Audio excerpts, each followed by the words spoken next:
Our most gracious and heavenly Father, we give thee thanks this evening for the opportunity of serving our county, this beautiful county of Williamson.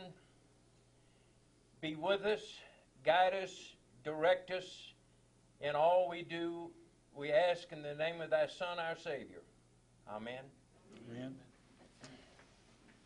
I pledge allegiance To the flag of the United States of America and to the republic for which it stands, one nation, under God, indivisible, with liberty and justice for all. Thank you. Be seated, please.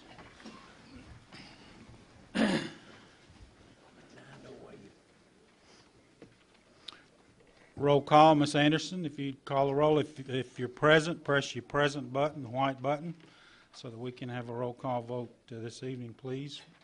21 present, 3 absent. Commissioner Cook absent. Commissioner Green absent. And Commissioner Williams. Thank you, ma'am. We have missing tonight Commissioner Williams, Cook, and Green. So I certainly want to make the note of that. Also, I'd like to ask you as we open the meeting, this is the legislative meeting of the Williamson County Board of County Commissioners. If you have a pager or a cell phone, we'd ask your cooperation by turning it off so that it does not disrupt the conducting of our business this evening. First, the item after the roll call that's on the agenda is approval of minutes of the regular November 13th, 2006 County Commission meeting. Copies were mailed to each County Commission member. I'll entertain a motion to accept. Second. Motion made and seconded to approve the minutes. And are there any corrections? There are corrections that have been laid here. So motion as corrected. Is there a motion to second? Motion is made and seconded to make the corrections as indicated. All in favor of making those corrections, say aye. Aye. Opposed? All in favor of the minutes as amended, say aye. Aye. Opposed? Show it unanimous. Thank you very much. Introduction and acceptance of the Highway Commission minutes. These were sent out to you and presented to you. I'll entertain a motion to accept those. Motion by Commissioner Hancock, second by Commissioner Little, Commissioner Tommy Little, to accept those. Any discussion? All in favor say aye. Aye. Opposed? Show it unanimous. Citizens Communications, I want to give thanks on behalf of the entire County Commission that were hosted for dinner this evening by the Land Trust of Tennessee at the library. Had a very excellent presentation and educational session from them, and thank them for that. Also, would like to officially recognize Lynn Sutton as our Sergeant at Arms tonight here at our meeting.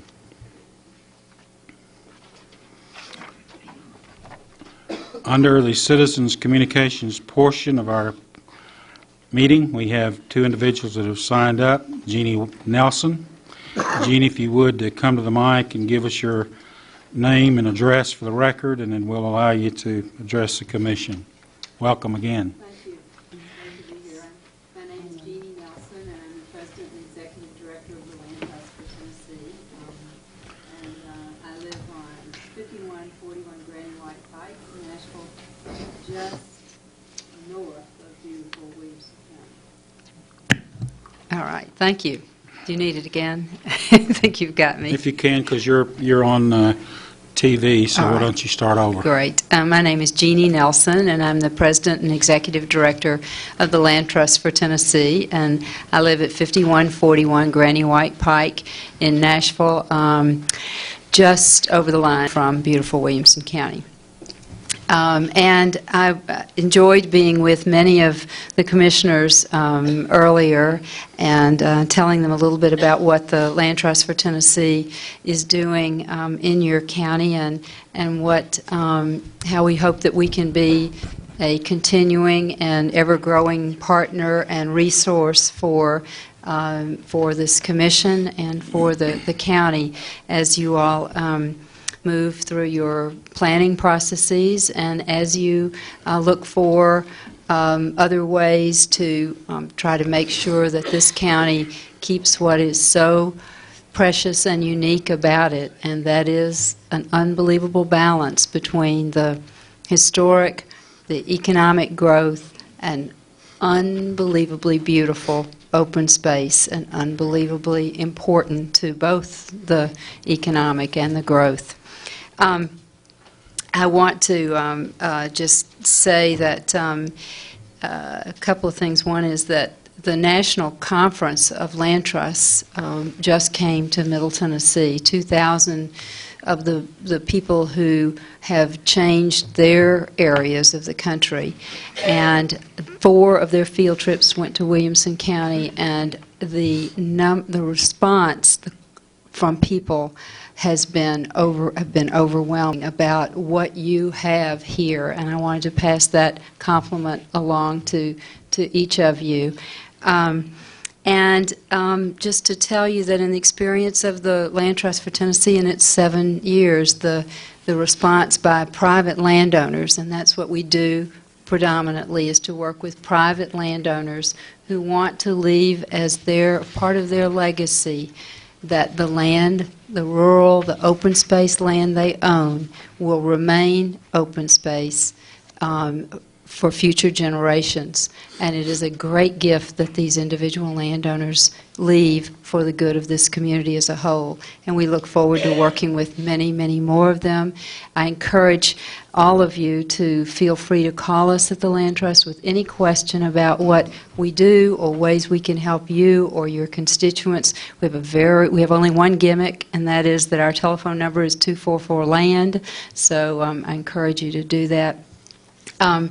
We had some handout materials, and for those of you who were unable to join us earlier, I think that Commissioner Hayes and Brockman both have some extra copies.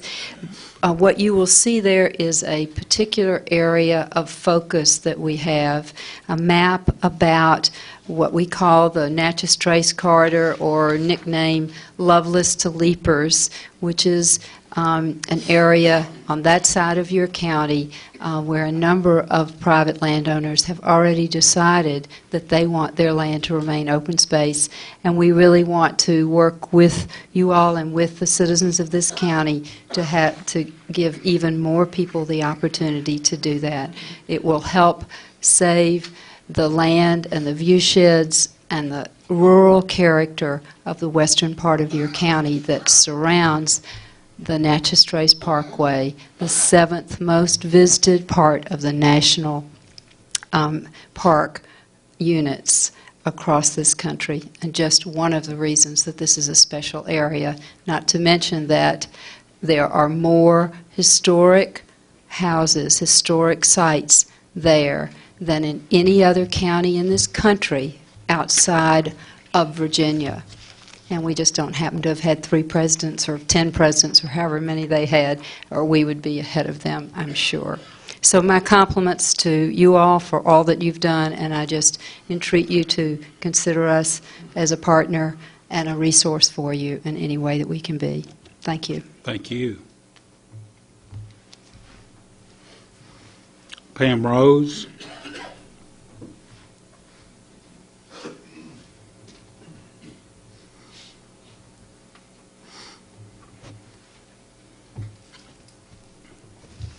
Distinguished members of the Highway Commission, thank you. I would like to speak a little bit on the same subject in a more specific way.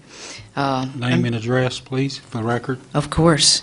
My name is Pam Rose, and I live at 6418 Temple Road. I'm here to ask you for your help. The last time I spoke with you was January 10th, 2005. That previous October, the residents of Temple Road were presented with the Highway Commission's plan to widen and relocate Temple Road. When I came before you, we gave a video presentation which showed the tree canopy, rock walls, hedgerows, vistas, and historic sites on Temple Road, Moran Road, and the old Natchez Trace. We put forth the idea that these and other historic and scenic roads were the very character and soul of Williamson County, and indeed what sets Williamson County apart from most other areas in Tennessee. I spoke of how the Old Natchez Trace is the oldest usable road in the United States, and how it had earned its distinction as the crown jewel of scenic and historic roads in Williamson County.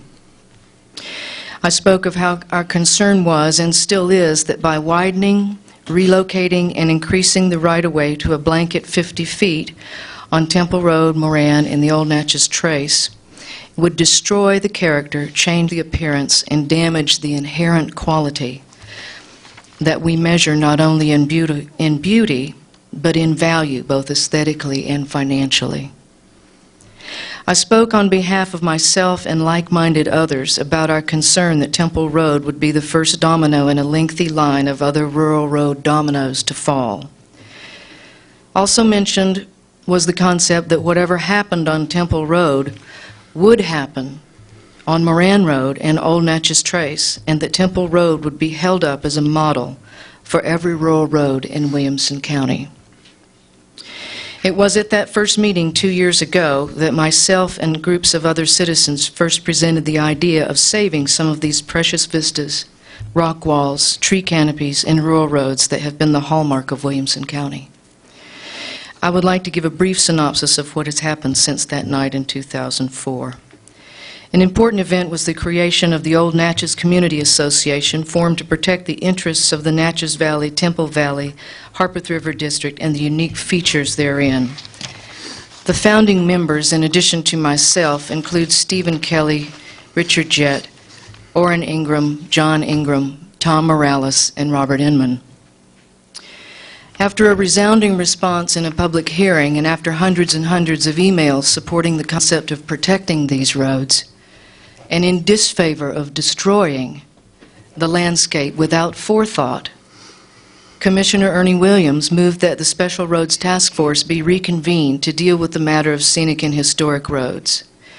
Mayor Anderson then created a Scenic and Historic Roads, or Heritage Roads, subcommittee to further investigate, explore, and research the possibilities. In the area of legislation, Commissioner Mary Brockman went to the state legislature to amend the private act, which had previously limited Williamson County to having only 2 road classifications instead of 4, like most other counties in Tennessee. The result of this is that now Williamson County is permitted by law to have 2 additional road classes that would allow for restoration and repair of roads less than 24 feet.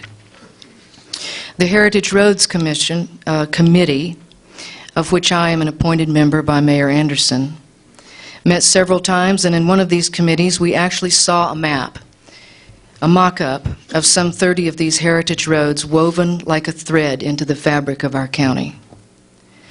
Our charge from Mayor Anderson was to complete our work and to submit our findings to the Special Roads Task Force and eventually to the Highway Commission and County Commission. In September 2005, one of the commissioners, the highway commissioners, decided that he could wait no longer to send out condemnation letters regardless of whether the work of these committees was accomplished, because he wanted to start in the spring and there were already too many delays.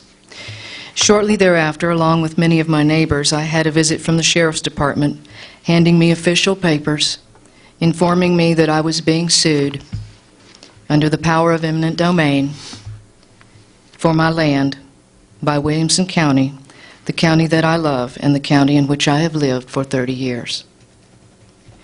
Even as a songwriter, I have difficulty finding the words to describe how that feels. In the legal arena, Judge Lee Davies has ruled on the side of the property owners on Temple Road and made clear that new guidelines need to be followed in regards to seizing land under the power of eminent domain. He has made special mention that the Tennessee state law on eminent domain, passed in answer to the Supreme Court ruling, precludes seizing citizens' land just because they can, and that it is ill-advised to disregard input by citizens and property owners. We ask for your help in putting the issue of scenic and historic roads back on the table for discussion. I have asked Commissioner Brockman to call for a resumption in meetings of the Heritage Roads Committee, and I look forward to resuming the work we were committed to do at the request of Mayor Anderson.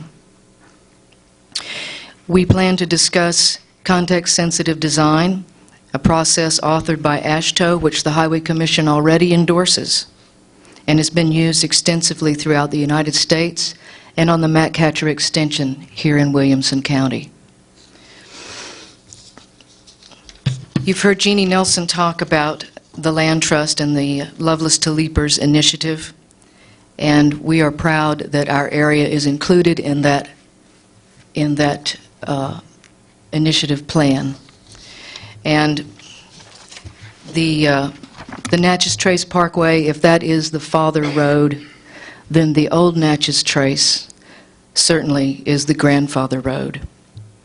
We would like to solve this problem on Temple Road and resolve the issue about what to do about all the other roads that fall into the same category. We'd like a common sense solution, and we would like your suggestions and help in dealing with this. We have been forced to deal with this in the court system and in the media. If that is your wish, we are firmly committed and deeply invested in doing that. We do understand that few problems are resolved in those formats, and when we go to court, nobody really wins, despite a victory here or there. Time's up. Thank you.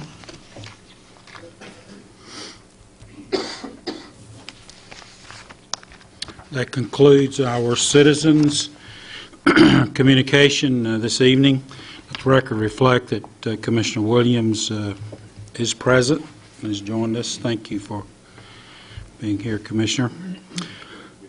No problem. Communications and messages. We have two communications or two proclamations this evening. First, we have the proclamation honoring the Brentwood Academy 2006 football champions, Commissioners Bain, Chalfant, Cook, and Ford.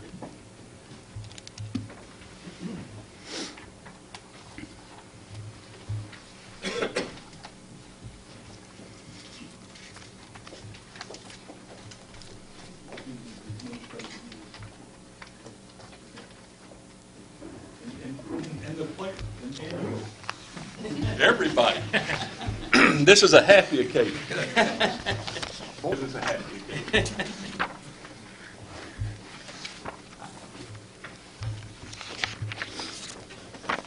Which way am I supposed to face, Mr. Chairman? Well, you need to face this way to be in the mic, but I'll have to talk over my head to you guys here. Here, can I turn sideways like this? sure, just Here, so I'll we do can it hear this you, way. Commissioner. Okay. Proclamation honoring the Brentwood Academy 2006 football champions. Whereas the Brentwood Academy High School football team posted a 2006 season record of 9 wins and 1 loss, and whereas the team went on to post a 2-0 playoff record to win the Division II State Football Championship title for Brentwood Academy, and whereas a member of the team, A.J. Green, was a Mr. Football finalist and selected to the Sports Writers All-State team, and has subsequently committed to play for Auburn University. Boy, that's tough. You don't know how tough that is for me to say that. And whereas Tyler Baker, Larry Brooks, Trent Caffey, Tyree Ford, John Garrett, A.J. Green, Jason Huell, Bill Codas, and Jeremy Martin were all selected to the Division II All-State team, and whereas the 2006 Brentwood Academy High School football team is comprised of 21 seniors, 18 juniors, 30 sophomores, and 32 freshmen, and was coached by the state's all-time winningest high school coach, Carlton Flatt. Now, therefore, be it resolved that the Board of Commissioners meeting in regular session this 8th day of January 2007 hereby congratulate this team in recognition of the level of excellence exemplified by these outstanding individuals known collectively as the 2006 Brentwood Academy High School District 2 State Champion football team.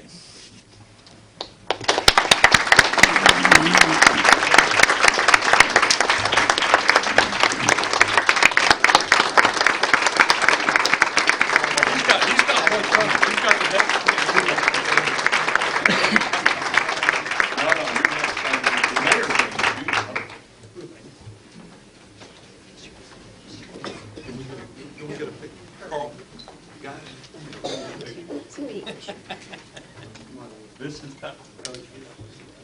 hadn't been in the yearbook for 40 years. One more.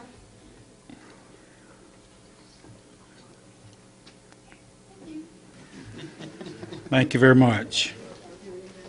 I know it may be 50 years.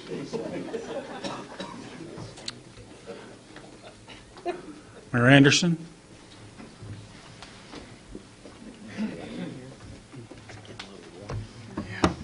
Mr. Chairman, before I do this proclamation, Tom, with the cost of what you all had to pay down there in Alabama, you're not going to have enough money to buy the yearbook. It's a real honor for me to be able to proclaim this as the Coach Carlton Flat Day, and if I could, I would ask Coach to come up. If you'll bear with me, I'd like to read this. It's quite an honor to be able to stand up here, and this has been written for you on this particular day. Whereas Carlton Flat began his coaching career in Williamson County 37 years ago at Brentwood Academy. And whereas since that time, Coach has had a positive influence on numerous youth by instilling in them leadership skills and life lessons throughout their love for the game of football. And whereas during his tenure, Coach has acquired 10 state titles over a 33-year span in 4 different classifications. And whereas as serving in that capacity, Coach Flat holds the distinct honor of being undefeated against any other Williamson County football coach. I'm sure they don't appreciate that. And whereas on completion of the 2006 season, Coach Flat announced his retirement with a 354-68-3 career records, including his title as the state's most winning high school coach. Be it therefore resolved that I, as the mayor of Williamson County, do hereby proclaim today, January the 8th, is Carlton Flat Day, and I encourage all citizens to join me in paying tribute to an outstanding coach.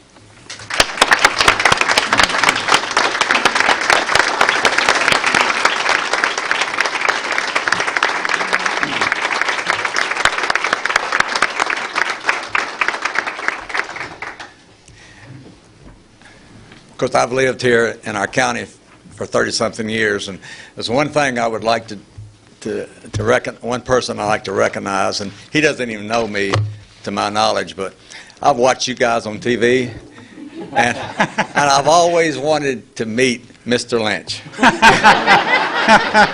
Clyde, go up here and shake his hand. And the reason why, if we ever have a math opening, I want to hire him. He's the best guys with numbers and anybody I've ever seen. Well, really, on behalf of the entire Brentwood Academy family, I'd like to thank the commission for honoring us tonight. And we had great players, we have great coaches, and we have a great administration. And just we're also fortunate to be in a county like this. And I know I have some grandchildren coming along, and they're playing in these little leagues, 5-year-olds and so forth, and y'all do a wonderful job, making it possible for people to develop and be good athletes, and we appreciate it. Thank you. Thank you, Coach.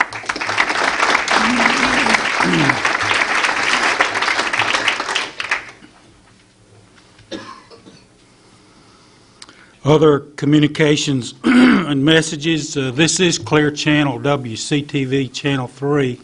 This is not Channel 6. And I've been told by Commissioner Lynch that there's a ball game underway shortly, so we'll need to dispense with our business as quickly as we can tonight. Also, this concludes our communications and messages, unless there are others that any commissioner would like to report. I'll now turn to Mayor Rogers Anderson for his reports this time. Thank you, Mr. Chairman. If I could have David Coleman to come up and give us the financial picture first.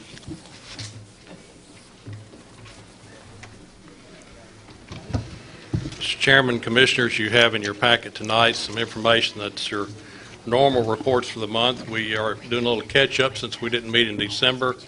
We have an October and November budget report of all the funds for the county, and everything appears to be in order there. Next month we'll have your December report, which will give you a 6-month snapshot, and you can tell a little bit more about how the numbers are lining up with the budget, but all appears to be in order there. You also have your report from the Cool Springs Marriott Conference Center, another successful month there, and a check we received of $16,756. We also have in your packet the November privilege tax report. Through the month of November, we were tracking just about exactly the same level that we were through November of 2005.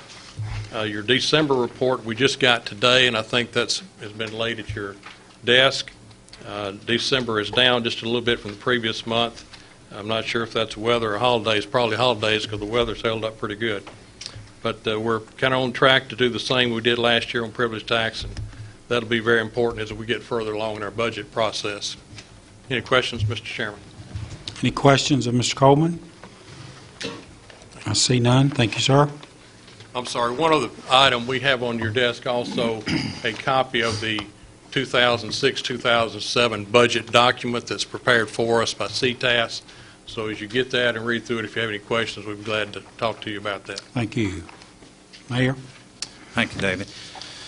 Just two quick things. I think Jack or may be referring to it a little later, but I've been asked to report, Mr. Chairman, please mark on your calendar January the 31st here in this office or in this room at 6:30. We will be going over the plan update that we have been feverishly working over the last 2 or 3 years, a couple of years really. That is January 31st at 6:30 in this room.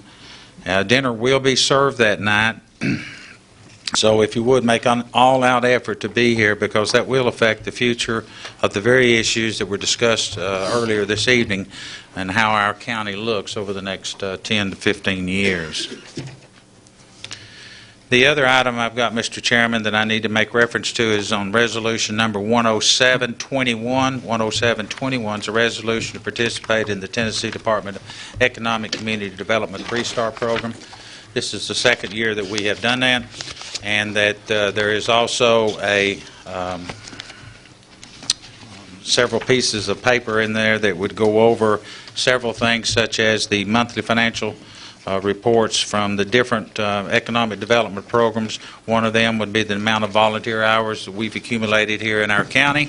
The other one is the so many hours that we are dedicating in the school system to the 3-Star program.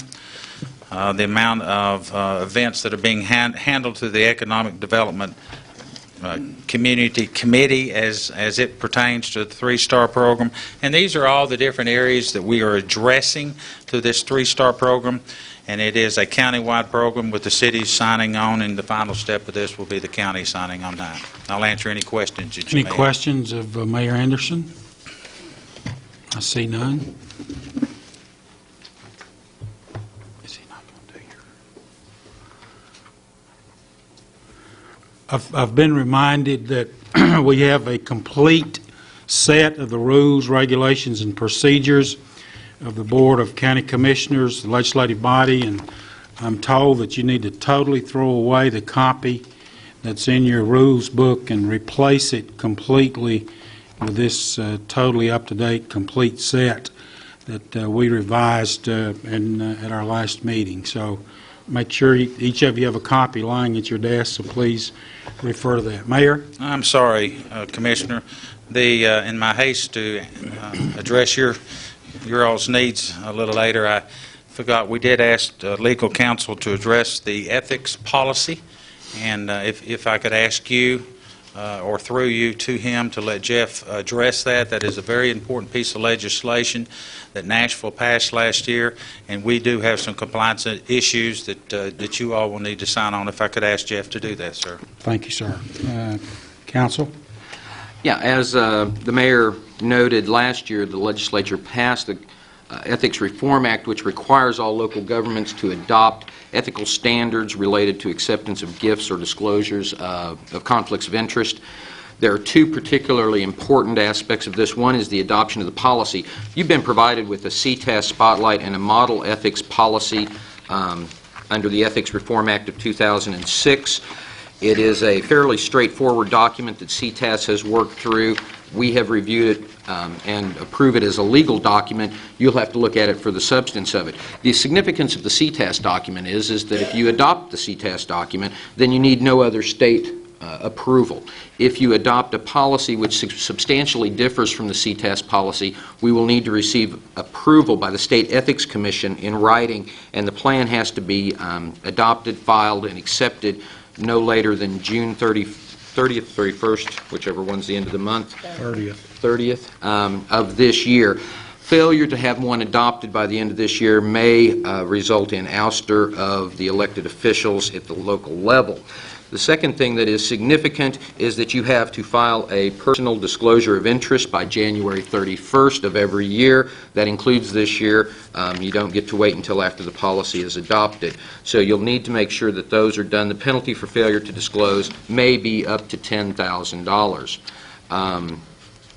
As I said, the CTAS Spotlight really goes through that in detail, and I don't want to take too much time walking through the particular sections. As you go through the committees this month, we will be available to answer any questions that you might have as to the particulars of that document. This document, as I understand, Council, you're giving us to review, and it's our intent to have this brought before the February meeting for adoption. Correct. Okay?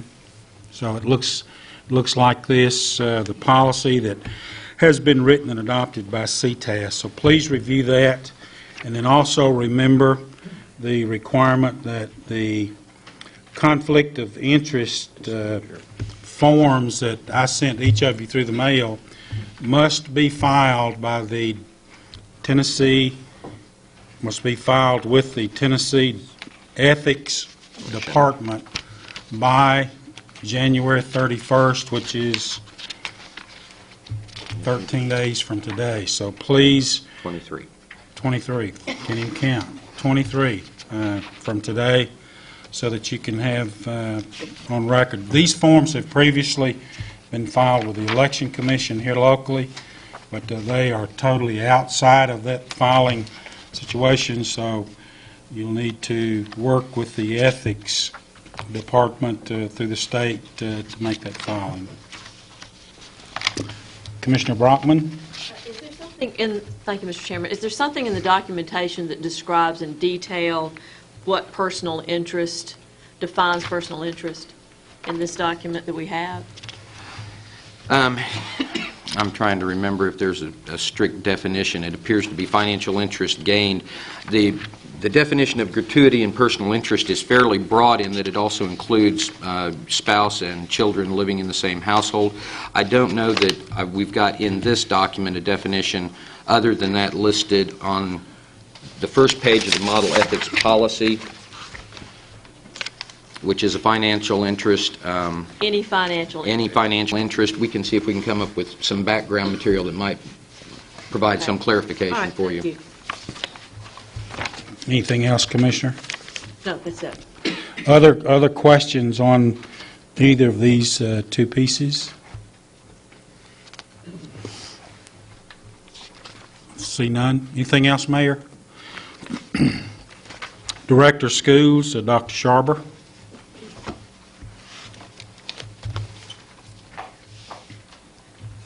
Good evening. I also only have a couple of items. First of all, schools were back in session beginning today after the winter break, and we're glad to have children back and teachers back and back on track for having a great second semester of this school year.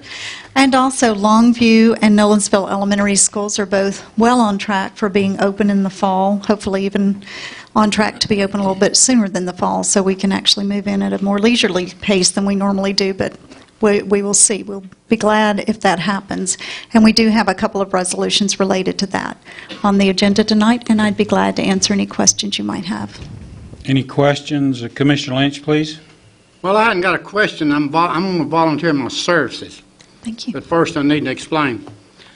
As all you know, when you go to zoning schools, it's quite touchy. And I was out at Centennial the other night, and I saw a plan for their rezoning, and I don't mean no disrespect, but it's horrible. It's horrible. In words, if that plan is followed, let me back up a little. When anyone has a child that's within 3 miles of a high school, and they have to go 6, 7 miles, they get upset, and I don't blame them. But as long as we have the growth that we have, we're going to have zoning. There's no way to get around it. It's no good to fill up a school and empty another. Our high schools, if they were zoned properly, wouldn't have to be open another one for 4 years on the present growth. Now, if we start, if this zoning is approved that I've seen, and you have to start a high school this year, it's going to cost to pay back $2.4 million, give or take a few dollars. The second year is $2.4 million, give or take a few dollars. That's $4.8 million. The third year, which is still 2 years before you really need a school if you're zoned right, to open that school is going to cost $1.8 million minimum. The next year would be $1.8 million, which is 3.6. We're talking about over $8 million. That if that zoning is adopted, and they ask for that new school, which you're going to have to, otherwise they're going to be in a mess, you're talking about $8 million. I will volunteer, and this is my volunteer, and I will volunteer, and I can do it just as good as your staff to rezone the high school. If you let me rezone the high schools, we'll do away with that building program for high school and just have one ready 4 years from now. In addition to that, and this is what irritates me, Page High School is not in the class of the other high schools because they don't have enough students to take the courses they want to take. In other words, they may have 4 students that wants to take a class and they can't do it because there's not enough students. If you will let me rezone it, Page will have enough students to where those kids will be equal to Brentwood, Franklin, Centennial, and Independence, and that's what we all want. They pay the same amount of taxes percentage-wise as anybody else. But the big part about me, I'll volunteer to take the heat, and that's the whole problem. The school board don't want to take the heat. I'll take the heat, too. Thank you, sir. Any other comments or questions of Director Sharber? I have a question.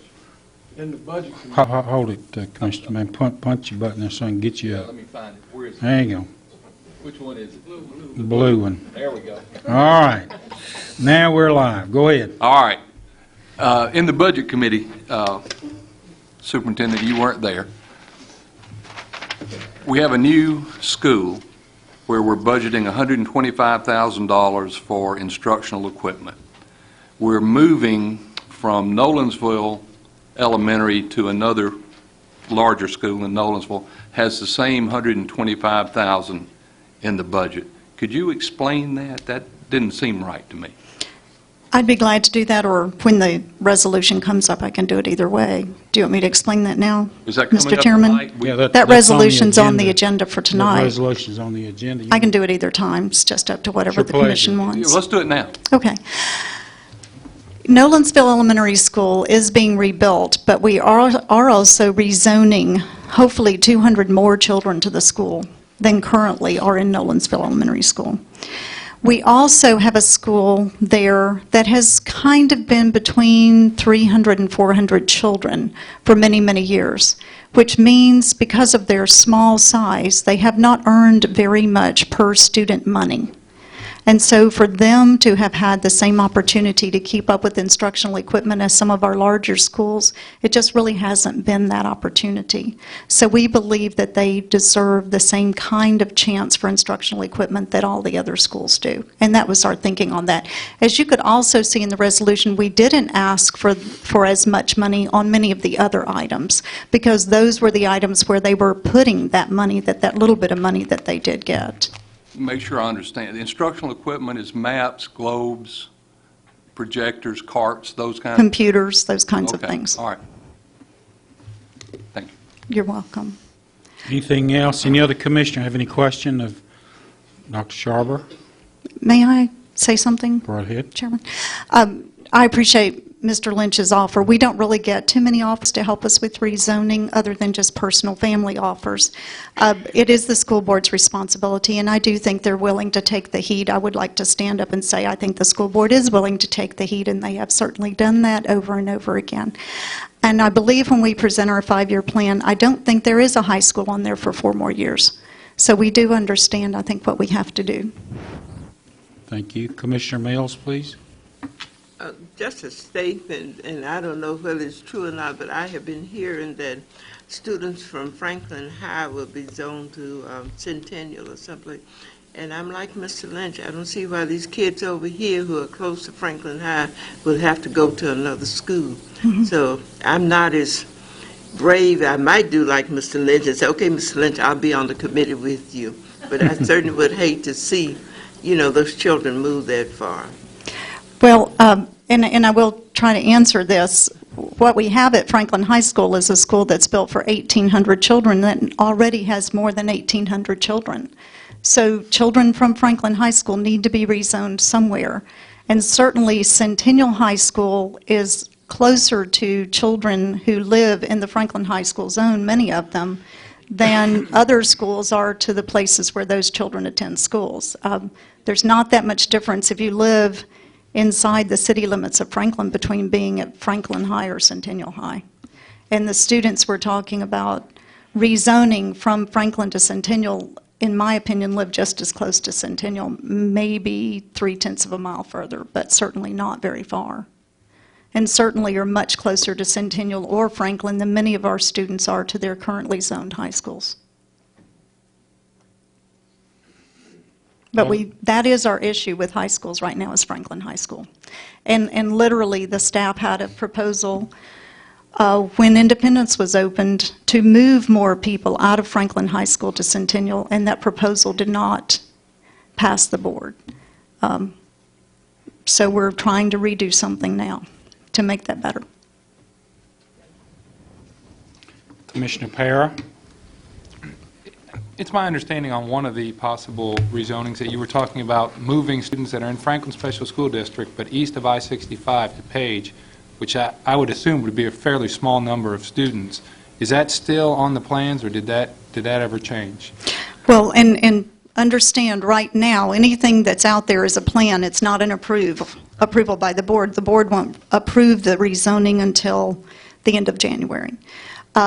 In trying to make zone lines look reasonable and logical, the staff did propose that I-65 be somewhat used as a boundary for school zones. Because Franklin Special School District's boundaries do go in and out, and they don't necessarily coordinate with what might work for the county, there are some students who live on the east side of I-65 that are in the Franklin Special School District who had been zoned to Centennial that the staff recommended go to Page High School simply to make the zone lines look more logical. Now, I haven't heard that that was well received by anybody but the staff. But it looks better on paper, I will tell you that. And we get much criticism for what our zone lines look like on paper. Thank you. Other questions? I see none. Thank you, Dr. Thank you Sherwood. very much. Mr. Miller, hospital report. I'm going to make mine brief because I know that Tom's favorite team's playing tonight, and he's got to see them. Mr. Chairman, Commissioners, we're doing well over at the hospital. We're opening more beds. We've got plenty of beds now. We're hiring more staff to furnish with those beds. We've picked up in the last year probably 50 doctors, all specialties, with neurosurgery, orthopedic surgery, endocrinology, just a whole mix. So the medical staff's growing also. We're having a pretty good year. Like I said, we got beds now. If there's any questions, I may be able to answer for any of y'all. Questions of Mr. Miller? See none. Excuse me, Commissioner Hancock. Mr. Chairman, I don't have a question, but I do have a comment. I had a personal occasion to use the emergency room a couple of weeks back, and I've never had better service anywhere at any time. I was in and out of there in 45 minutes, and within 2 hours I was feeling a little better. I had a pretty bad virus, so I just want to say that for whatever it's worth. We thank you. That's what we're here for. Okay. Thank you. Commissioner Wilson. I just want to comment also that my husband had surgery last Tuesday and also was in the facility for 24 hours, and it was a pretty major surgery. It was back surgery, and he also had excellent treatment, and Roger Klein followed up with us, and we were so thankful to have a hospital of that quality to be able to go to. Like I said, that's what we're here for. Thank you. Anything else? Thank you, Mr. Miller. Any other committee wishing to report at this time? Commissioner Barnwell? A couple things, Mr. Chairman. The Human Resources Committee meeting scheduled for Monday, January 15th, has been canceled. And also, if you notice in your packets, my fellow commissioners, we have removed the $3 million funding request for bond for the library in the southern branch of the county. As of this point in time, there's some issues up in the air as far as the site that we will be utilizing for this facility, so I couldn't see taxpayers having to pay interest on money we weren't going to be ready to use just yet. So we will come back in the next bond issue, hopefully, with a request for those funds. Thank you, sir. Anything further? 5 minutes into the game, the score is 7-7. Ohio State 7, Florida 7. Got my scorekeeper over here to my right. Okay, elections and appointments. None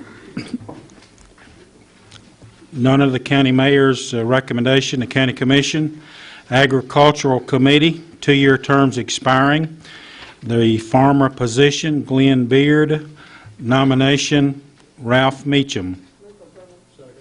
Motion made by Commissioner Hayes, second by Commissioner Walton, to approve the farmer position. Discussion. All in favor say aye. Aye. Opposed? So ordered. Farm woman position, Cherry Jackson. Nomination, Cherry Jackson. Commissioner Hancock the motion, Commissioner Hayes the second. Discussion. All in favor say aye. Aye. Opposed? Show it unanimous. County Commissioner, Jack Walton, term expiring. Nomination, Jack Walton.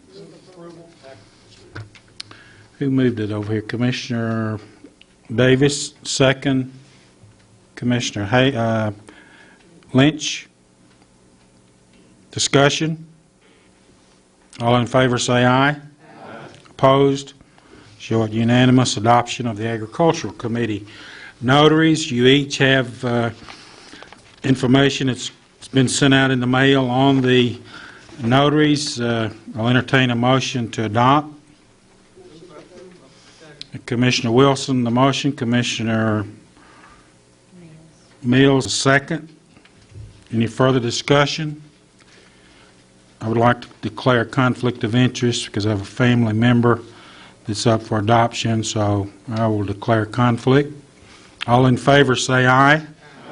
Opposed? Abstain? Motion is adopted. Consent agenda. You have presented the information. Resolution number 173. This is a resolution placing, these are all on the consent agenda, so I think we're going to approve all of those except there's one, Mayor, that needs to be pulled.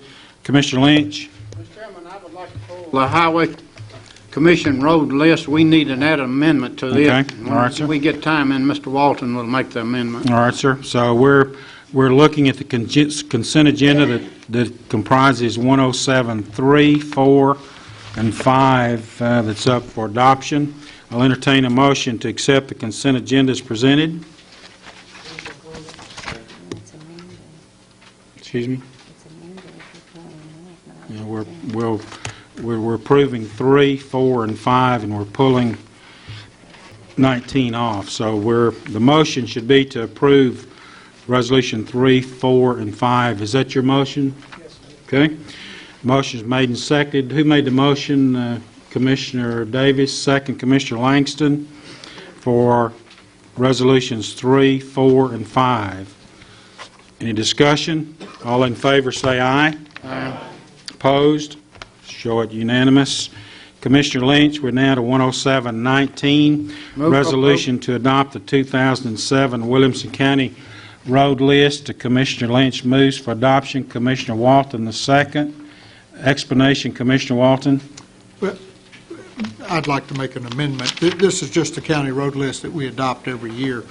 But I would like to amend in Deerfield subdivision, a road Scrambler's Knob is listed in there as .46 miles, and it should be .8 miles. And I'd like to add that amendment to make that correct. Is there a second to the motion made and seconded to amend the road list to have the length of Scrambler's Knob increased from .46 to .80? That's the amendment that's on the floor. Any discussion on the amendment?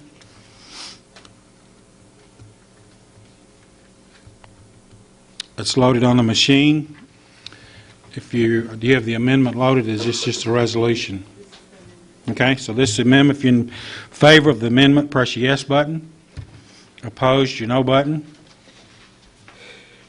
Has everybody voted that wishes to vote? Record a vote, please. 22 yes. The amendment is adopted, so Resolution 107-19 as amended is up for consideration. Any further discussion on this road list as amended? Commissioner Brockman? Thank you, Mr. Chairman. I don't believe I'm going to make an amendment, but I'm just going to make a point. I am pleased that we have 4 classifications of roads that are allowed under the Tennessee Code. I would like to say that the Class 4, in my opinion, could be a bit more flexible. I have spoken with Superintendent Hood, and we're working toward, I think, a plan for those roads that need a template that's a little different, and I'm willing to continue on that road and that strategy, so to speak. So, but I did want to make that point that, in my opinion, the classifications could be made more flexible on the 4th class. Thank you. Other discussion on the road list as amended? See none. Resolution 107-19 is amended, is up for consideration. If you're in favor, press your yes button. Opposed, your no button. Everybody voted that wishes to vote. Record a vote, please. 22 yes. Resolution unanimously adopted. There are no zoning issues tonight. Moving on to appropriations. Resolution 107-1. Resolution amending the 2006-7 General Purpose School Fund by $327,356 from unappropriated fund balance for startup costs and a principal for Longview Elementary School. Commissioner Mills. I move for approval. Second, Commissioner Davis. School Board report, 12 yes, 0 no. Education Committee. 6 for, 0 no. Thank you. Budget Committee. 5 for, 0 against. Thank you. Explanation, Commissioner Mills, please. As you know, that hopefully in August of this year, we will have the Longview Elementary School open, and you heard Dr. Sharper said that maybe it'll be open before that. And in order to open a school, you need materials, and such as library books, guidance, and music materials, and all those different things that was on the resolution. And also, you're going to need a principal there. So it's my hope that everybody will look at this favorably and vote for it. And if you need any more explanation, then we'll ask Dr. Sharp if she wants to say something, if you will allow, Mr. Chairman. Any questions on this resolution? 107-1.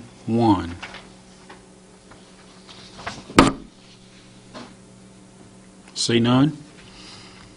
107-1 is up for consideration. If you're in favor, press your yes button. Opposed, your no button. Everybody voted that wishes to vote. Record a vote, please.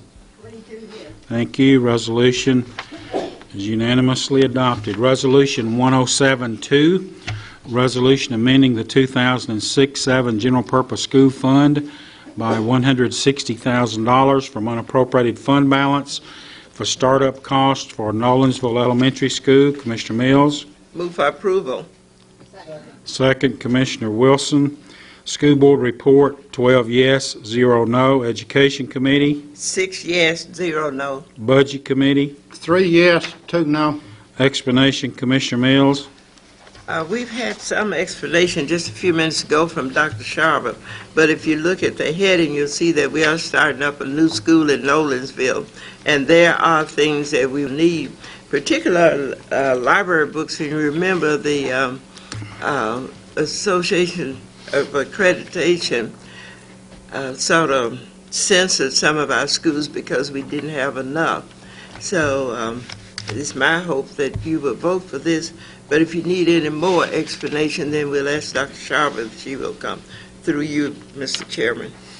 Thank you, Commissioner Mills. Any questions, comments on 1072? Commissioner Lynch? Mr. Chairman, I'd like to amend this resolution. Take away $65,000 from the $125,000 in instruction equipment. That'll leave $60,000. Second. Motion is made and seconded. Motion by Commissioner Lynch, second by Commissioner Bain, to amend the instructional equipment line from $125,000 to $60,000. Correct, Commissioner? What it is, the other school that you're starting in fresh, it's completely new school, $125,000. This school is also $125,000, and you've already got a school that's operating. The $60,000 will allow them to, the school that is a little larger, the school to be larger, and a few more kids. But now I understand what the superintendent said, but that's not what this resolution said. What this resolution says, if we approve it, then we're going to do away with all that instructional material and start in from scratch, because it's exactly the same amount the other new school is. It's just a complete waste of money. In other words, 5 years from now, they made me know, but they sure don't need 125 now. In other words, we just don't need to waste this kind of money, and if we do that, I don't care what the superintendent said, no disrespect, but they're going to do away with every single piece of equipment in that school is operating right now, and I haven't heard a word about it. Further discussion on the amendment. The amendment that's been made and seconded is to reduce the instructional equipment to $60,000. Further discussion. Commissioner Mills? I'd like to ask the superintendent if that's the thing that they're going to do to replace it. I know you have to replace old edition of books and things. That's logical. But are we planning to replace everything? Director Sharper, please. Huh? Go ahead. Go ahead. There we go.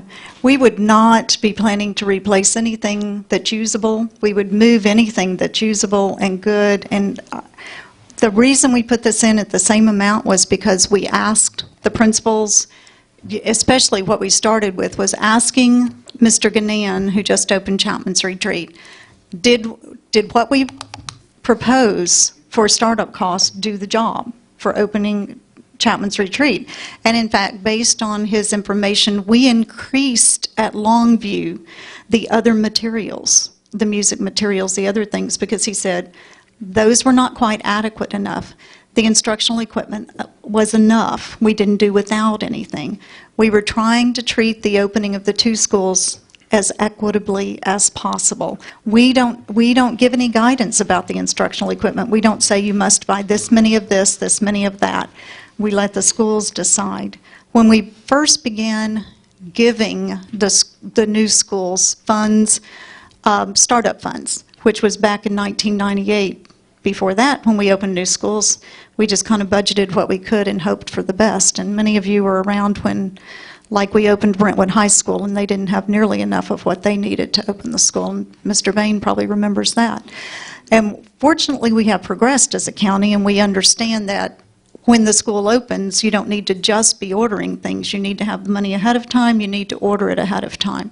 But in 1998, when we opened Kenrose and Heritage Elementary, we just gave the schools a flat $150,000. And they just figured out what they would do with it. That was what the commission approved. That's what the school board did. Now we have broken it down over time and experience with knowing what new schools need into other monies. We will use from Nolensville Elementary School anything that's good and usable. We would certainly replace the things that are not. This will give us an opportunity to do that at Nolensville, which we probably wouldn't have otherwise if we weren't building a new school, which is how we've gotten a lot of things in the other schools, is having the startup funds and not having to raise them as we went along. So it's really an effort to just try to treat the schools as equitably as possible. which we continue to try to do, and I would continue to ask you to support the $125,000. Obviously, we will do with what you approve, and it is fund balance money of our fund balance that we're asking to use this way. Follow-up, Commissioner Mills? No. Commissioner Smith? No, thank you. That answered my question. Thank you, sir. Commissioner Williams? I think we as a county commission, if we're going to sit and micromanage the school budget, that we have a school board that does this. I think we have a capable school superintendent. I, along with Commissioner Lynch and Commissioner Bain, have some problems with some of the figures sometimes that we see coming through. And opposed to just arbitrarily cutting numbers, I don't think that necessarily is our job. But I think that what I would like to see come through is more specific numbers, because like in this resolution, what we have is all round figures. For instance, library books, $18,000, music materials, $5,000. I think we don't have more specific numbers. I think that's what causes me personally problems sitting as a commissioner when I just see these large lump sum numbers, and then Commissioner Lynch is concerned, has that same kind of concern, and where's the money go and that kind of thing. So I'm not for micromanaging the school system. I don't think that we should do that. I think we need to approve the budgets, but I'd like to see them more specific in numbers and being able to justify it. And if something does need to be cut, it can be cut in that manner, as opposed to just say $60,000. I don't think we should do that. Thank you, sir. Thank you, sir. If I could try to answer that, of course, this is a resolution like a budget. We haven't bid any of this yet. What I would suggest, if it would maybe be helpful to commissioners, if they're concerned about the fact that generally when we put together resolutions, they're in round zeros, to come and visit us once we make the orders and have the purchase orders and the bills, so you can see that when we spend it, we don't spend it in round zeros. We spend it as it's bid and as the bids come in and as we need to purchase things. So any of those pennies and dollars that are left over go into our fund balance. So we don't spend above that amount of money, but generally it'll be a little bit less than that amount of money because of the zeros and the just proposal that we bring before you. And especially for things like this with startup funds, before you approve the money, we can't really order any of this stuff, so we don't know exactly how much it will be. We just know that will be our upper limit.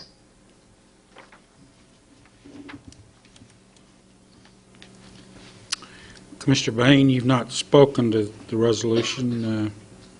I recognize you, sir. What concerns me about this superintendent, that's a plug number. We've all built budgets, and that's the same number as the other schools, just a plug number. And it's like, to me, it's like building a new house and moving into it and leaving all your furniture behind. You know, you can't tell me that that a cart like that is bad if it's serviceable. A projector, if it projects, is serviceable. So we're talking about up to $125,000, which is a serious piece of money, and we get to the end of the year and we have to raise taxes. You know, some people are going to say, why didn't you look at that closer? And my problem is I think it's a plug number, and I don't think we know what we're doing with it. So can we withdraw this, or would you consider withdrawing this, looking at it and seeing what kind of money we're really talking about instead of some plug number? I'd prefer not to withdraw it so we could move on and get these orders done. I can see why you would think what you're thinking, but basically, if you change it to $65,000, then they're going to spend the $65,000 on needed stuff. There'll be $65,000 worth of stuff that they don't buy that would have been needed stuff for the school. It could be $300,000. And we could spend it on needed instructional equipment for the schools at both schools, but we're trying to be reasonable with the money.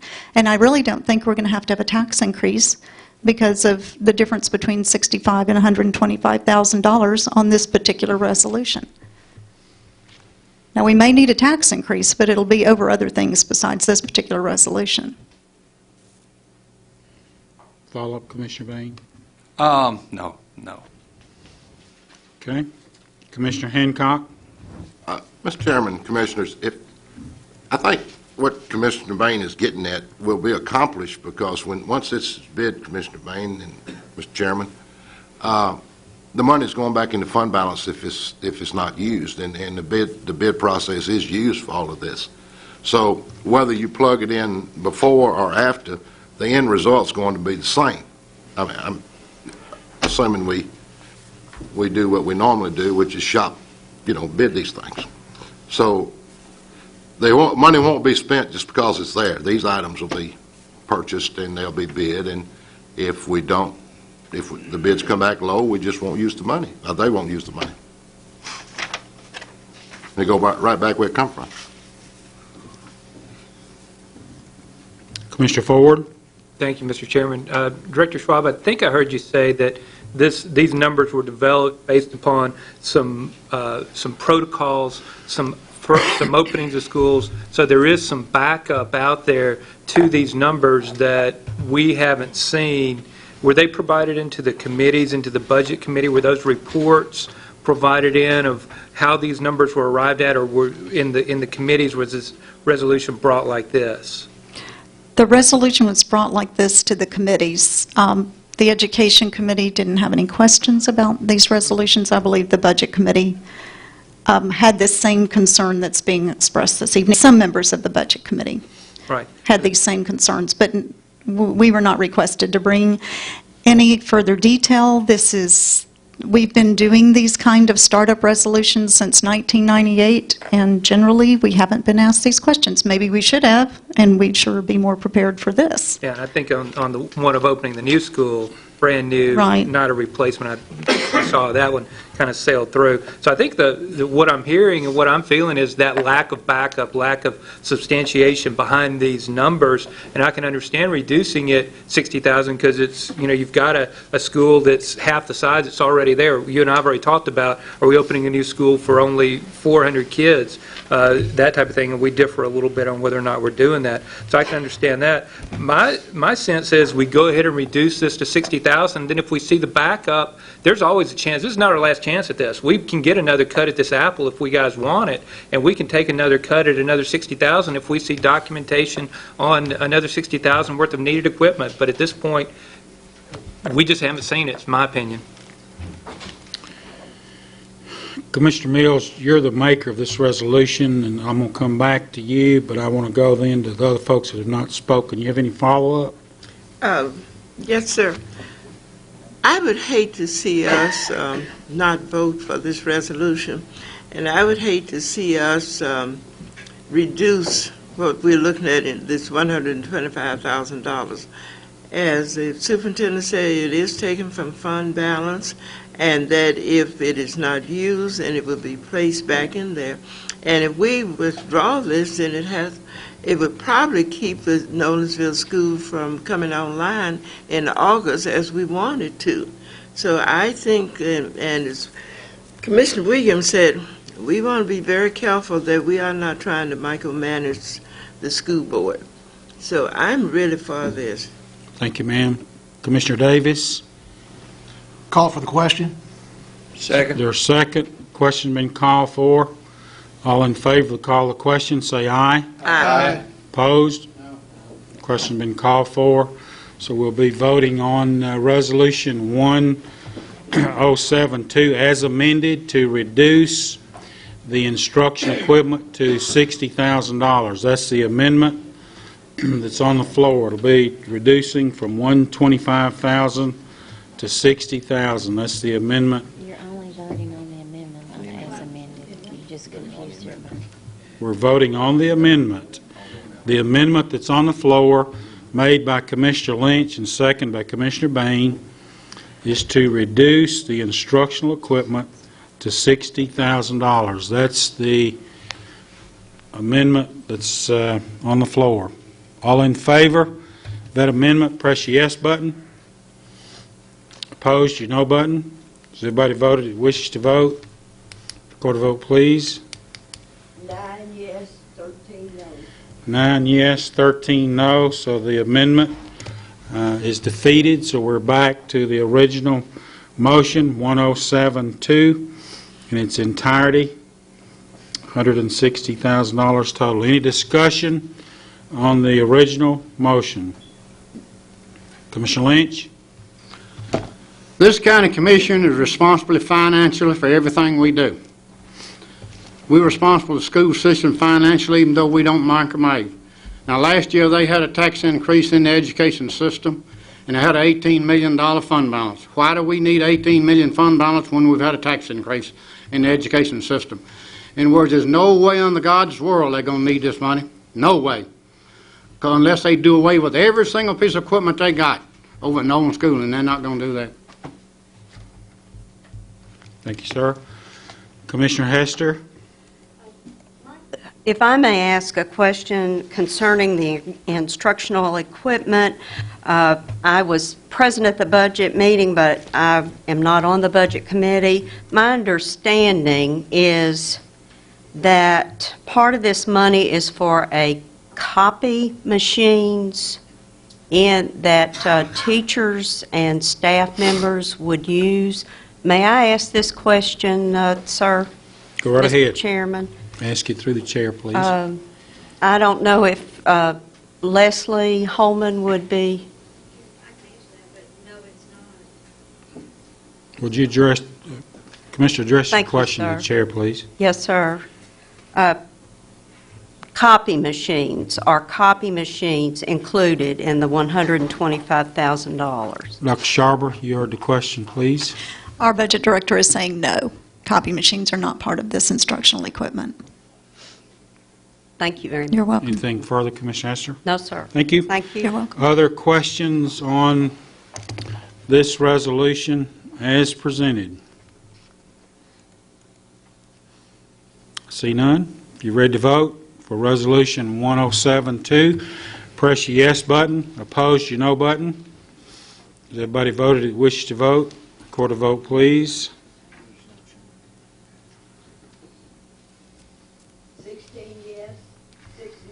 16 yes, 6 no. Resolution is adopted. Resolution 1076, resolution amending the 2006-7 capital projects budget by $180,000 and approving a contract between the state of Tennessee and Williamson County for intersection improvements and signalization at State Route 96 West and State Route 46. Commissioner Williams, a motion. Second, Commissioner Brockman. Highway Commission adopted this 5-4, 0 against. Budget Committee. For 5-0 against 0. Thank you. Explanation, Commissioner Williams. This is the red light there. Intersection of Old Hillsborough Road and 96. I would say it's probably one of the most dangerous intersections in the entire county. And there have been numerous accidents there, and this is something that's way past needed right now. Commissioner Brockman, you're one of the sponsors. Any comments? Absolutely. We need to support this and get it going. Commissioner Hancock? Yes, I'd like to associate myself with the remarks from both the commissioners that our district's on right there. And there's very seldom a week goes by that there's not a serious or near serious accident there. 2 weeks ago, and I hesitate to bring this up, but I will, but 2 weeks ago, a car pulled right out in front of one of our school buses there, right out in front of it. So it's definitely needed, and it's overdue. I appreciate your support. Commissioner Hester? Thank you, Mr. Chairman. I also express a need for this signalization at this corner. I'd appreciate your support. Thank you. Okay. Any other discussion on the resolution? 1076 is up for consideration. If you're in favor, press your yes button. Opposed, your no button. If everybody voted that wishes to vote, record a vote, please. 22 yes. Resolution unanimously adopted. 10712, resolution appropriating and amending the 2006-7 emergency communications budget by $3,000 for lease payments for tower sites and authorizing the county mayor to execute contracts for the lease of the tower sites. Commissioner Chalfant. Move for approval. Second, Commissioner Mills. Law Enforcement Public Safety Committee. 6 in favor, 0 against. Thank you. Budget Committee? 5 in favor, 0 against. Thank you. Explanation, Commissioner Chalfant. Very quickly, it's to be able to lease a tower as opposed to building one, and it's $500 a month. Thank you, sir. Other questions of Commissioner Chalfant on this resolution? I see none. If you're in favor of Resolution 10712, press your yes button. Opposed, your no button. Everybody voted that wishes to vote. Record a vote, please. 22 yes. Resolution unanimously adopted, 22 yes, 0 no. Resolution 10713, resolution appropriating and amending the 2006-07 Sheriff's Department budget by $22,000, revenues to come from Reserve Fund. Commissioner Chalfant. Move for approval. Second. Commissioner Hayes, the second. Law Enforcement Committee. Law Enforcement, 6 in favor, 0 against. Budget Committee. 5 for, 0 against. Thank you. Explanation, Commissioner Chalfant. Again, this is coming out of a reserve account, and it's no new money. Questions of Commissioner Chalfant? I see none. If you're in favor of 10713, press your yes button. Opposed, your no button. Everybody voted that wishes to vote. Record a vote, please. 22 yes. Thank you. Resolution unanimously adopted. 10714, resolution appropriating and amending the 2006-07 Sheriff's Department budget by $540. Revenues to come from unappropriated county general funds. Commissioner Chalfant. Move for approval. Second.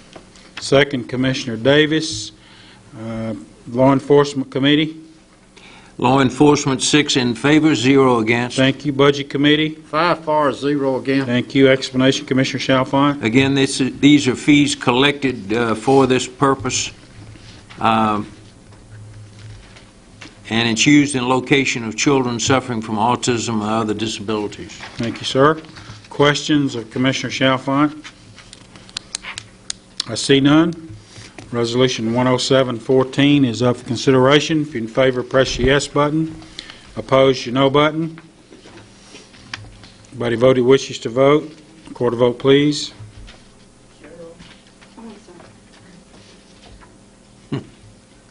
22 yes. Thank you. 22 yes. Resolution unanimously adopted. 10515, resolution appropriating and amending the 2006-07 Sheriff's Department budget by $65,000, revenues to come from state grant funds. Commissioner Chalfant. Move for approval. Second, Commissioner Williams. Law Enforcement Public Safety Committee report. Law Enforcement Public Safety, 6 in favor, 0 against. Budget Committee. 5 for, 0 against. Thank you. Commissioner Chalfant, explanation, please. Again, this is no additional funds. This is highway safety grant funds. Thank you, sir. Any further questions? 10715 is up for consideration. If you're in favor, press your yes button. Opposed, your no button. Everybody voted that wishes to vote. Record the vote, please. 22 yes. Thank you. Resolution unanimously adopted. Resolution 10717, resolution appropriating and amending the 2006-07 juvenile court clerk's budget by $59.45 for the purchase of computer equipment, revenues to come from unappropriated county general fund balance. Commissioner Chalfant. Move for approval. Second. Commissioner Bain, the second. Law Enforcement Public Safety Committee report. 5 in favor, 0 against. Thank you. Budget Committee. 5 for, 0 against. Thank you. Explanation, Commissioner Chalfant. The revenue comes actually from filing fees that were deposited with the county general fund. It's no new money. Thank you, sir. Questions of Commissioner Chalfant? All in favor of 10717, press your yes button. Opposed, your no button. Everybody voted wishes to vote. Record a vote, please. 22 yes. 22 yes, 0 no. Resolution 10722, resolution appropriating and amending the 2006-07 library budget by $46,680.70 for the purchase of computer equipment and software. revenues to come from donations and state grant funds. Commissioner Barnwell, please. Move for approval. Second, Commissioner Mills. Budget Committee report. 5 for, 0 again. What's the vote of the Library Board of Trustees, Commissioner Barnwell? 6-4-0 against. Thank you. Explanation, please. Yes, this is annual grants that we get from various locations, from memorials and the city of Franklin and other areas, and Friends of the Library, and from the state. It's no new money, and the matching funds from the state we already have in our budget. Thank you, sir. Questions of Commissioner Barnwell on 0722? I see none. If you're in favor, press your yes button. Opposed, your no button. Excuse me, Mr. Chalfant, did I miss your comment? No, I hit the wrong. Okay, I'm sorry.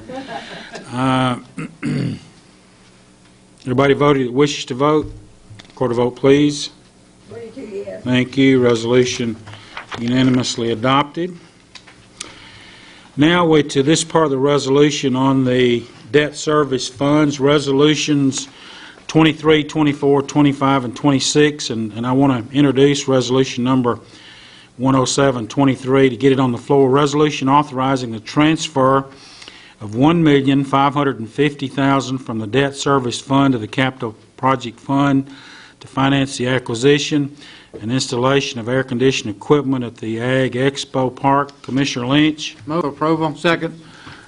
Motion made and seconded, and at this time I'll recognize Mr. Coleman to come forward and give us an overview of this entire bond issue, because he has information that impacts the next 3 or 4 resolutions. So, Mr. Coleman, if you'd give us an overview, and then that way we can hopefully address all of these as we go forward.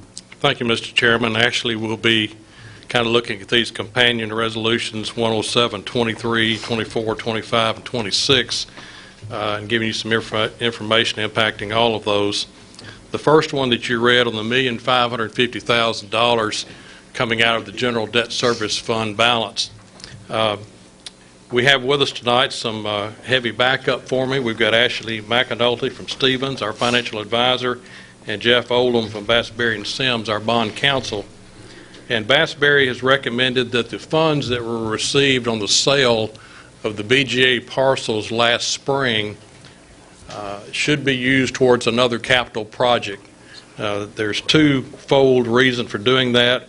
One is to protect our tax-exempt status of our bond, and probably more importantly, to avoid any arbitrage situation as far as the interest we earned on our investments. And so the closest project to that was the Ag Park air conditioning of $2 million. So if you look at the schedule right before all of the bond resolutions, you'll see the 10067 Ag Expo Park air conditioning at $450,000. So we have reduced that $2 million by $1,550,000 that'll be taken out of the general debt service fund balance. That's funds we will not have to borrow. Then after that, you will see the general debt resolutions for the remaining $450,000, the school's maintenance facility of $4 million, and the additional amount for Spring Hill Rec Center of $3,095,625. So that is the general debt resolution and the initial resolution we will advertise for 20 days. Then the last resolution is for the rural debt projects. Dr. Sharber referred to those earlier. Longview Elementary School, the additional cost to finish that project, $11,920,163, and the Nolensville Elementary additional cost of $13,120,273, and then the land and design for the new middle school, $3,125,000. And as you'll see, all of those have been approved as intent to fund projects. So this just provides the funding for each of those projects that you have previously approved. Mr. Chairman, I'll try to answer any questions you might have. Any questions of Mr. Coleman on this entire set of bond issue resolutions? I see none. Resolution 23 is up for consideration. If there are no further questions, in favor of Resolution 10723, press your yes button. Opposed, your no button. Everybody voted that wishes to vote. Record a vote, please. 22 yes. Thank you. 22 yes, 0 no. Resolution is unanimously adopted. Resolution 10724, initial resolution authorizing the issuance of not to exceed $7,665,000 in aggregate principal amount of general obligation bonds of Williamson County, Tennessee. Commissioner Lynch. Move for approval. Second, Commissioner Barnwell. Budget, let's see, Budget Committee report, Commissioner Lynch. 5 for, 0 against. Thank you, sir. Any other explanation other than what Mr. Coleman has given Well, us? what it boils down to, you've heard the explanation. We've already spent this money to a certain extent and going to spend it, so now we've got to pay for it. Okay. Other questions? I see none. 10724 is up for consideration. If you're in favor, press your yes button. Opposed, your no button. Everybody voted as wishes to vote. Record a vote, please. 22 yes. Thank you. Resolution is unanimously adopted. Resolution 1725, a resolution authorizing the issuance of general obligation bonds, Series 2007, in the aggregate principal amount of not to exceed $7,665,000 of Williamson County, Tennessee, making provision for the issuance, sale, and payment of said bonds, establishing the terms thereof, and the disposition of proceeds therefrom, and providing for the levy of taxes for the payment of principal of premium, if any, and interest on the bonds. Commissioner Lynch. Move for approval. Second, Commissioner Barnwell. Budget Committee report. 5 for, 0 against. Thank you, sir. Any further explanation? Same thing as before. Thank you, sir. Any questions of Commissioner Lynch on 25? I see none. If you're in favor of Resolution 10725, press your yes button. Opposed, your no button. Everybody voted that wishes to vote.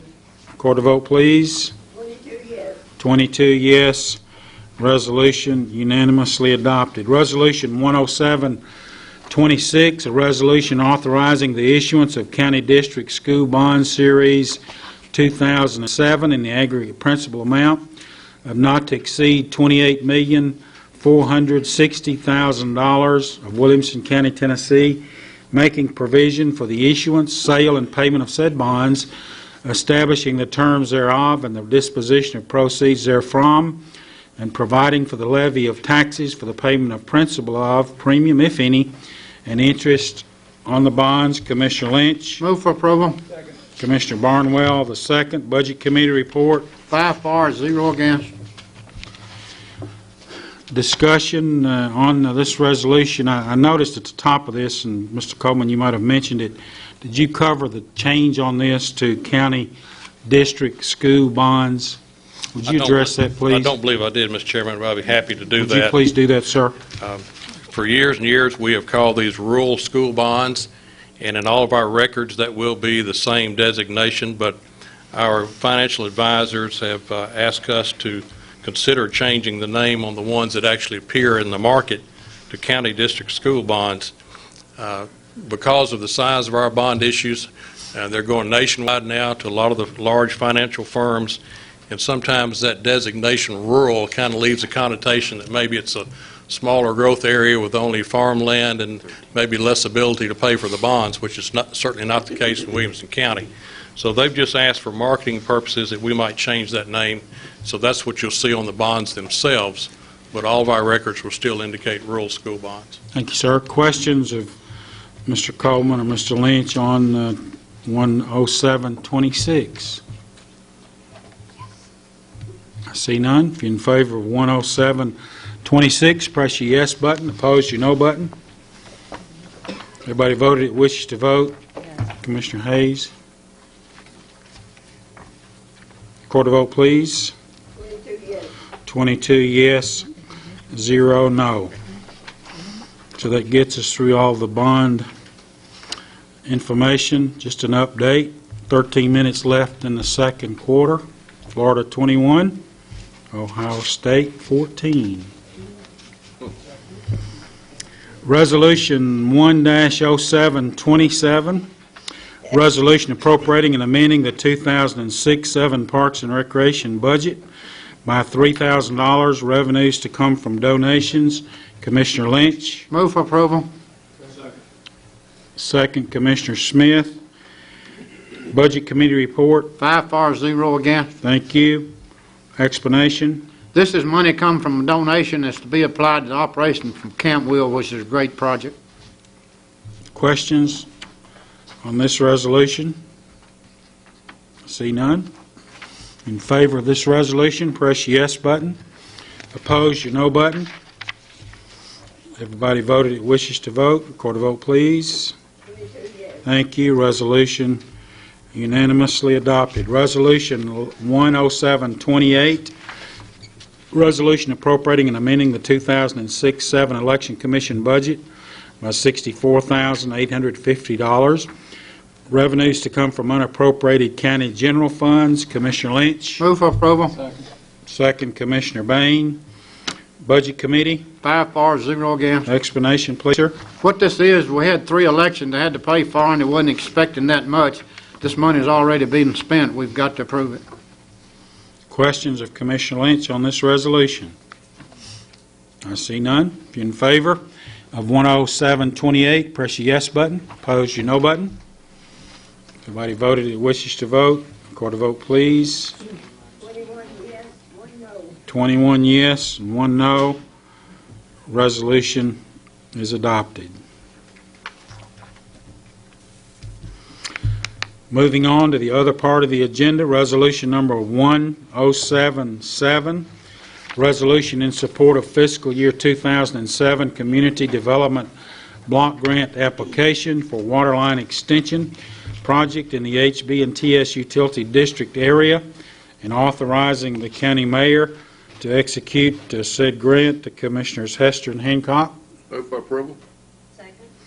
Motion is made and seconded. The HB&TS District Board, 3 for, 0 against. Budget Committee. 5 for, 0 against. Explanation, Commissioners.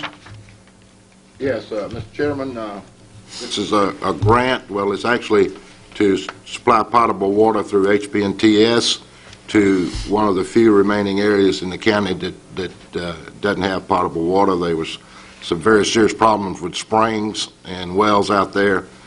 And this HB&TS will put up the local match, and the grant will be $200,000. I request that you support this, if Thank you, would. sir. Anything further, Commissioner Hester? Thank you, Mr. Chairman. I also support this resolution, and I would appreciate the Board of Commissioners' support also. Thank you. Any questions, Commissioners Hester and Hancock, on this resolution? I see none. If you're in favor of this resolution, press your yes button. Opposed, your no button. Yeah. Everybody voted that wishes to vote. Record a vote, please. 22 yes. Thank you. Resolution unanimously adopted. Resolution to oppose the City of Franklin's petition to designate the Franklin Municipal Planning Commission as a regional planning commission. Commissioner Walton, please. Approval. Second, Commissioner Smith. I thought I heard both of you. This Planning Commission report, Commissioner Walton. 8 for, 0 against. Explanation, please, sir.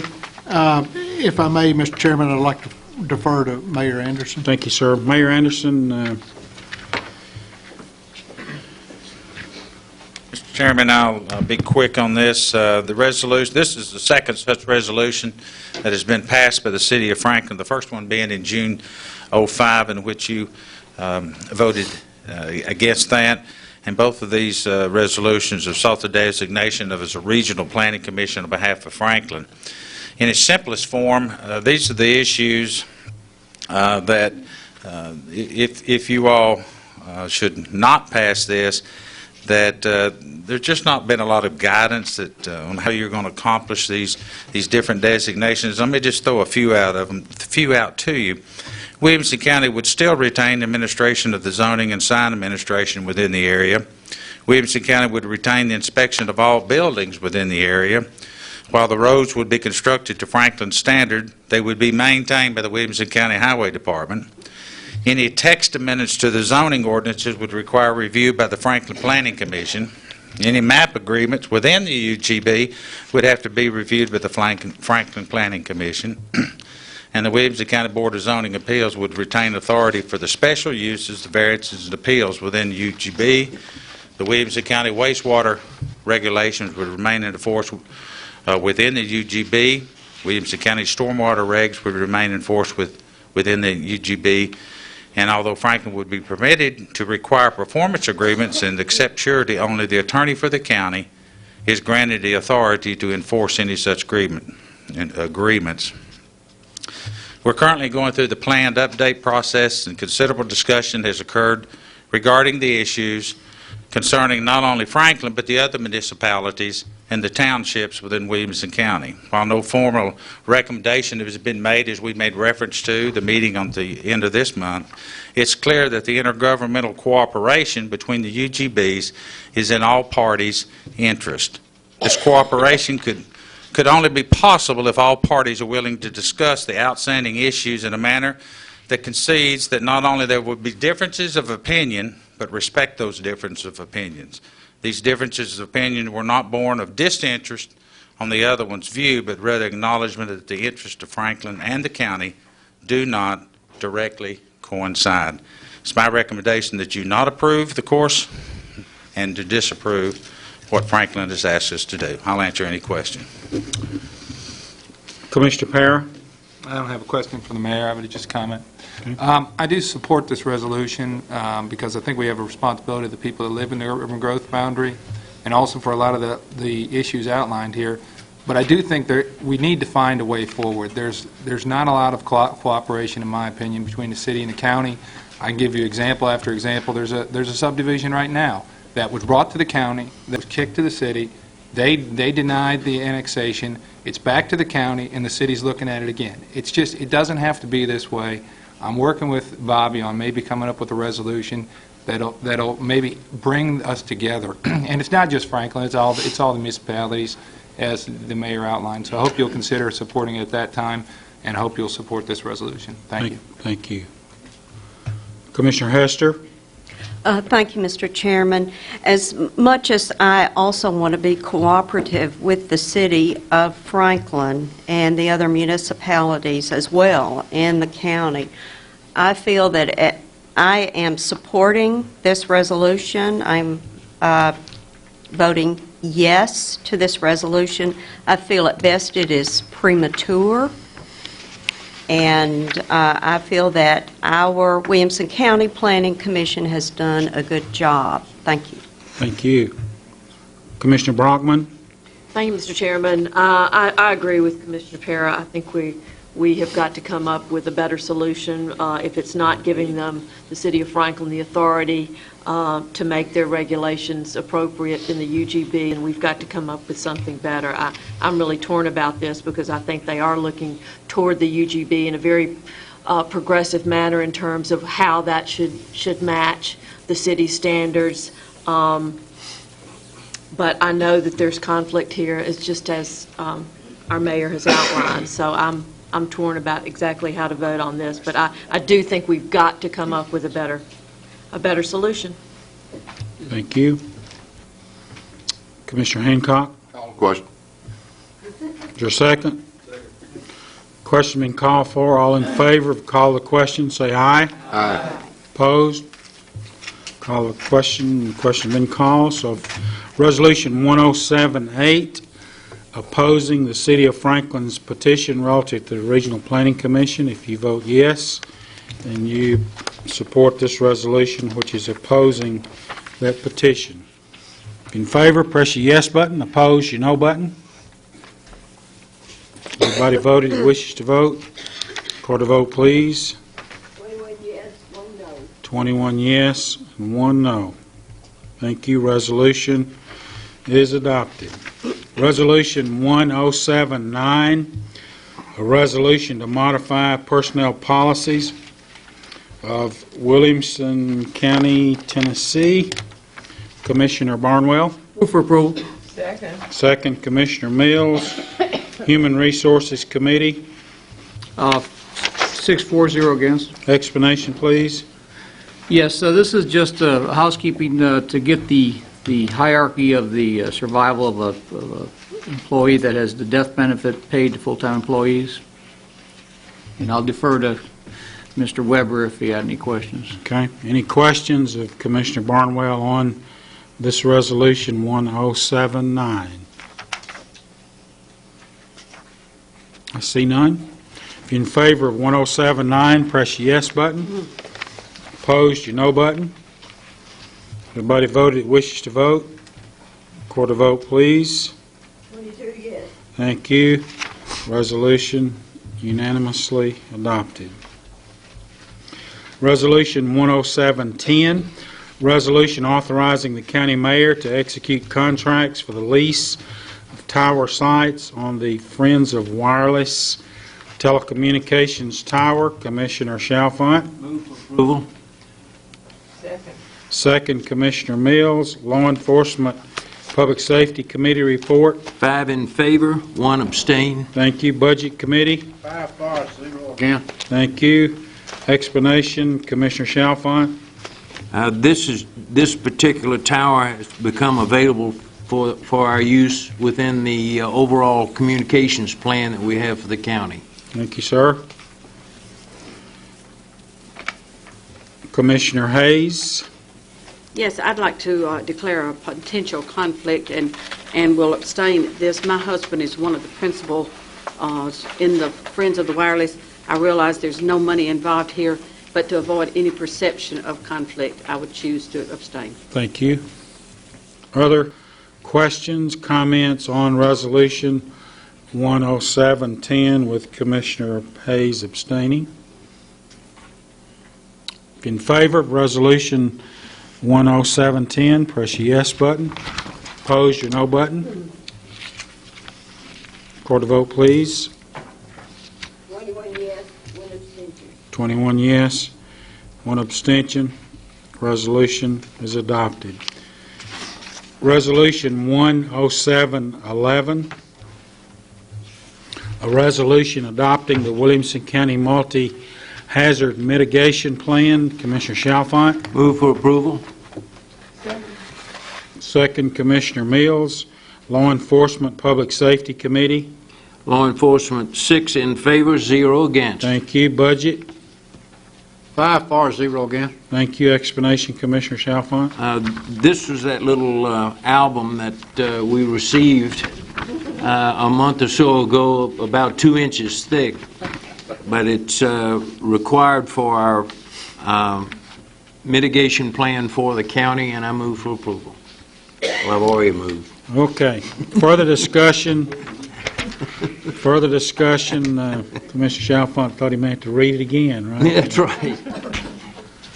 I'm not going to ask how many people read it. In favor of Resolution 10711, press your yes button. Opposed, your no button. Has everybody voted, wish to vote? Record a vote, please. Thank you. Resolution unanimously adopted, 22 yes. Resolution 10716, a resolution to approve lowering the speed limit on Clovercroft Road. Commissioner Wilson. Move for approval. Second. Who made the second? Commissioner Little. The second. The Highway Commission supported this 5-4, 0 against. Commissioner Wilson, explanation, please. Yes. Residents in the area of 5th District and 4th District were requesting on Clovercroft East between Wilson Pike and Nolansville for us to lower that speed limit to 40 miles an hour. The Clovercroft West Side has a speed limit of 40 miles an hour already. This would make it consistent with being 40 miles an hour. The road has recently been resurfaced and is a wonderful road. We did not ever have shoulders before. We now have shoulders on both sides, and yes, it is traveled heavily because it's a cut through for a lot of people, but maybe this will deter people with lowering the speed limit, and I ask for your support. Thank you. Questions of Commissioner Wilson on this resolution? I see none. If you're in favor of 10716, push the yes button. Opposed, your no button. Record a vote, please. 22 yes. Resolution unanimously adopted, 22 yes, 0 no. Resolution 10718, resolution declaring certain property and equipment surplus property and authorizing the sale of the property and equipment at auction. Commissioner Hancock. Move for approval. Second. Second, Commissioner Hester. Property Committee report. 4 in favor of, 0 against. Thank you. Budget Committee. 5 for, 0 again. Thank you. Explanation, Commissioner Hancock. Yes, Mr. Chairman, this is just allowing the county mayor to put these little jewels that's been passed down from the automobiles from the Sheriff's Patrol and the Rec Center and whomever else might have used them after that and put them up for auction. Thank you, sir. Questions? They're real good pieces, downhill both ways. Any other questions?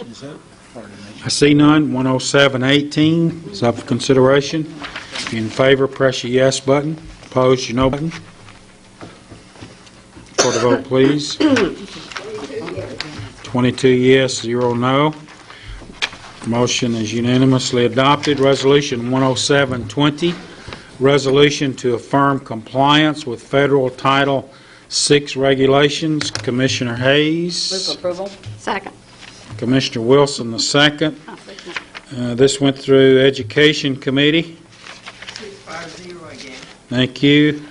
Economic Development Account Budget Committee. 5 for, 0 again. Thank you. Explanation, Commissioner Hayes. The mayor had talked about this earlier. It is required basically through our Tennessee Attorney General in the opinion that we need to comply with state and local governments are asked to comply. It's a housekeeping basis. Any questions, Commissioner Hayes, on this resolution? I see none. If you're in favor, press your yes button. Opposed, your no button. Everybody voted who wishes to vote. Record a vote, please. 22 yes, 0 no. Resolution unanimously adopted. Resolution 10721, resolution to participate in the Tennessee Department of Economic and Community Development 3-Star Program. Commissioner Hayes. Move for approval. Commissioner Mills, the second. Education Committee. Thank you. Budget Committee. 5 for, 0 again. Thank you. Explanation, Commissioner Hayes. Yes, Diane has done a fabulous job in this 3-Star program, and because of the excellent job, we've been saluted throughout the state, and we've gotten many federal grants and state grants because of it, and we want to thank her for her participation, ask for your support. Any questions, comments on this resolution before we vote? Resolution 110721 is up for consideration. If you're in favor, press your yes button. Opposed, your no button. Record a vote, please.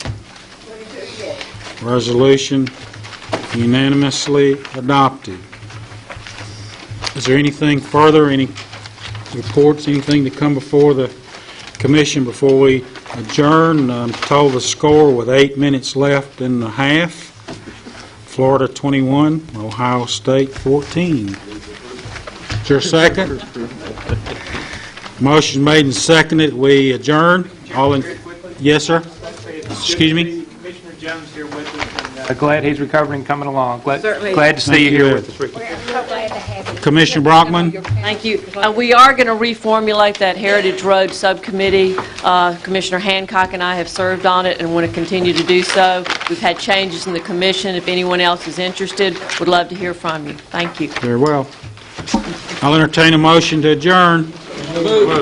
All in favor, say aye. Opposed? We're in adjournment, 8:51 p.m.